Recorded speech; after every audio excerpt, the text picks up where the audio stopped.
Rejoignez dès à présent la grande famille des abonnés de votre chaîne Sika TV sur les réseaux sociaux. Sika TV, le vrai visage de l'actualité en Afrique, est en direct et en replay sur YouTube. Abonnez-vous et cliquez sur la cloche de notification pour ne rien rater. Nous sommes également présents sur Facebook et sur Twitter.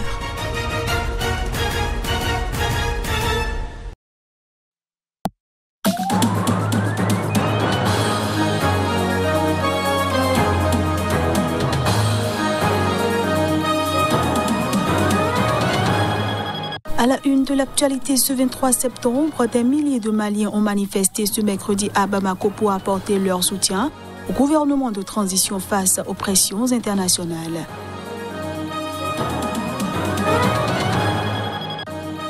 Des centaines de Namibiens ont manifesté devant le Parlement qui devait débattre de l'accord signé avec l'Allemagne, ceci après sa reconnaissance d'un génocide dans le pays.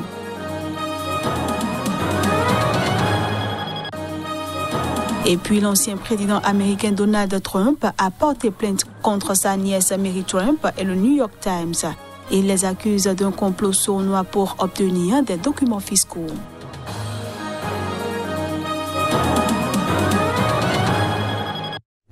Voilà pour les titres. Bienvenue à tous. On démarre cette édition par le Maroc, où le chef du gouvernement désigné par le roi Mohamed VI est parvenu à un accord en vue de la constitution de son équipe. Aziz Akanouch a annoncé ce mercredi une entente entre son parti et les deux autres formations arrivées en tête lors des élections législatives début septembre. Outre le Parti libéral d'Aziz Akanouch, le Rassemblement national des indépendants, la coalition regroupera le Parti de l'authenticité et modernité PAM, également libéral, et le Parti de l'Istiklal, classé au centre droit. Ce choix repose sur la volonté populaire, puisque les trois partis ont réussi à convaincre les électeurs en obtenant une large majorité à déclarer Akanouch au siège de son parti à Rabat, aux côtés des représentants des deux autres partis de la coalition. Aziz Akanouch a été chargé par le roi Mohamed VI de former le gouvernement après que son parti a remporté les élections législatives le 8 septembre dernier, raflant 102 des 385 sièges de la Chambre des représentants et délogeant ainsi les islamistes au pouvoir depuis une décennie. Le milliardaire était ministre de l'Agriculture, un portefeuille clé au Maroc depuis 2007. Le Parti de l'authenticité et modernité PAM, arrivé en deuxième position aux législatives, a été fondé par l'actuel conseiller royal Fouad Ali Elima en 2008, avant qu'il ne démissionne en 2011. Le Parti de l'Istiklal a talonné le PAM aux législatives. Fondé à la fin des années 40, il s'agit de la plus ancienne formation politique du Maroc, celle qui a conduit le royaume à son indépendance. Des milliers de Maliens ont manifesté ce mercredi à Bamako pour apporter leur soutien au gouvernement de transition dominé par les militaires face aux pressions internationales. À travers cette manifestation, ils rejettent également l'ingérence extérieure. Les autorités de transition et leur président, le colonel Assimi Goïta, sont soumis à des pressions, en particulier de la France et de la communauté économique des États de l'Afrique de l'Ouest, pour organiser des élections en février et renoncer à une éventuelle coopération avec le groupe de sécurité privée russe Wagner. Face à cette situation, des milliers de Maliens ont manifesté ce mercredi à Bamako en faveur des militaires et contre les pressions étrangères. Beaucoup de participants au rassemblement, à l'appel du mouvement Yereolo, brandissaient des drapeaux maliens ainsi que quelques drapeaux russes. D'autres portaient des pancartes sur lesquelles on pouvait lire « Vive Assimi, vive la transition, vive le gouvernement ». Le président du groupe des patriotes du Mali, Keïta Fatoumata Kouyaté, a assuré qu'une pétition lancée par son mouvement en 2016 pour demander à la Russie d'intervenir au Mali avait recueilli près de 8 millions de signatures sur 19 millions d'habitants. Aujourd'hui, le Mali traverse des moments difficiles, mais nous ne devons pas désespérer de notre nation, de notre État, a déclaré ce mercredi le colonel Goïta dans une interview pour la fête nationale. Alors que des milliers de Maliens manifestent à Bamako, le porte-parole du mouvement Yerewolo, debout sur les remparts, a pris la parole. Suivons la substance de son intervention.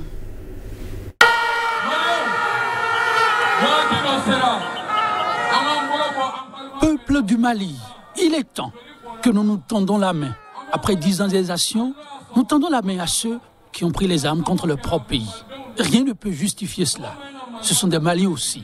Le pardon doit demeurer. Nous sommes patients et c'est la raison pour laquelle nous avons pu nous mobiliser ici devant l'Institut français, sans violence.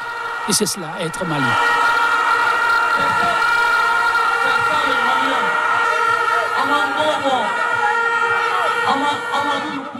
Nous tendons la main à Amadou Koufa et Lia Dagali.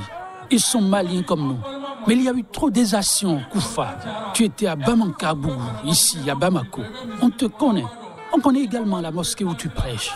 Toi, Lia Dagali, tu as occupé des postes de responsabilité au Mali ici, sous la présidence du feu Amadou Toumani Touré, pour ne citer que ceux-là.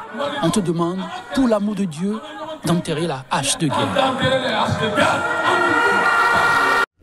D'une manifestation à une autre, des centaines de Namibiens ont manifesté devant leur parlement mardi dernier, qui devait débattre de l'accord signé avec l'Allemagne après sa reconnaissance d'un génocide dans le pays.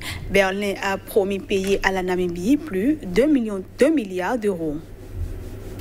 Quelques 400 personnes, principalement des militants d'opposition, s'étaient rassemblés à Windhoek pour dénoncer l'accord passé entre leur gouvernement et l'ancienne puissance coloniale. Mai dernier, Berlin avait admis avoir perpétré un génocide contre les Herero et les Nama et promis de payer à la Namibie plus d'1 milliard d'euros, un premier pas vers la réconciliation, jugé toutefois insuffisant par des militants de la cause des deux ethnies. À l'Assemblée nationale, le ministre de la Défense, France Kapofi, a qualifié l'accord de réussite dans une certaine mesure car il signifie que l'Allemagne a accepté la responsabilité du génocide. Il a précisé que le gouvernement avait exprimé des inquiétudes quant au montant promis que Berlin ne veut pas qualifier de réparation mais plutôt de geste de reconnaissance des souffrances infligées. En fonction des négociations entre les parties, une amélioration des termes des réparations, notamment sur le quantum, n'est pas exclue, a déclaré le ministre. Le président de la Chambre a alors annoncé l'examen de l'accord avant de brusquement ajourner la session à mercredi. Cet accord est le résultat de plus de 5 ans de négociations avec Berlin qui a colonisé ce territoire de 1884 à 1915. Les colons et l'armée allemande ont tué des dizaines de milliers de personnes lors de massacres entre 1904 et 1908, considéré par de nombreux historiens comme le premier génocide du XXe siècle. Ces atrocités ont empoisonné les relations entre la Namibie et l'Allemagne pendant des décennies. Au Bénin, le président Patrice Talon a reçu ce mercredi au palais présidentiel de Cotonou l'ancien chef de l'État Boni Yayi. C'est la première rencontre entre les deux hommes depuis 5 ans. Cette rencontre est le signe d'un possible apaisement entre le pouvoir et l'opposition au Bénin. Thomas Boni Yayi est arrivé souriant et détendu aux alentours de 10h50 heure locale au palais où il a été reçu par le président Patrice Talon qui lui a succédé en 2016. Les deux hommes, longtemps considérés comme des rivaux politiques, se sont entretenus durant 1 heure.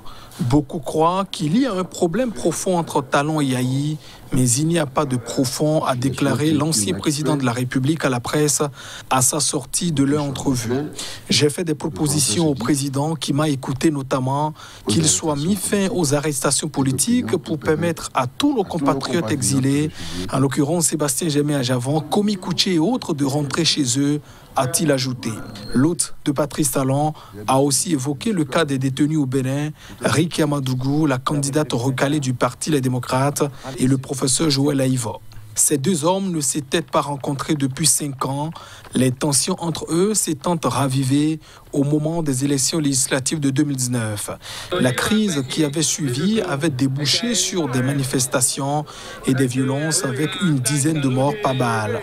Les tensions avec l'opposition s'étaient encore accentuées en avril 2021 à l'occasion de l'élection présidentielle où le président Patrice Talon a été réélu avec plus de 86% des voix. Et puis, il a quitté le pouvoir depuis janvier, mais continue de faire parler de lui. Donald Trump, l'ancien président américain, a porté plainte contre sa nièce Mary Trump et le New York Times. Il les accuse d'un complot sournois pour obtenir ses documents fiscaux et publié en 2018 une enquête qui a valu un prix au quotidien. La plainte de 27 pages estimant à 100 millions de dollars les dommages subis a été déposée mardi dans l'État de New York. Elle accuse 3 journalistes du New York Times d'avoir mené une vaste croisade pour obtenir des documents fiscaux confidentiels de Donald Trump. Elle reproche aux mises en cause, motivées par une vendetta personnelle, un complot sournois pour obtenir des documents confidentiels et hautement sensibles qu'ils ont exploités pour leur seul bénéfice et utilisés comme moyen de légitimer leurs travaux publiés. L'enquête du New York Times, récompensée en 2019 par un prix, évoquait comment l'ancien promoteur, qui affirme s'être fait tout seul, avait bâti sa fortune.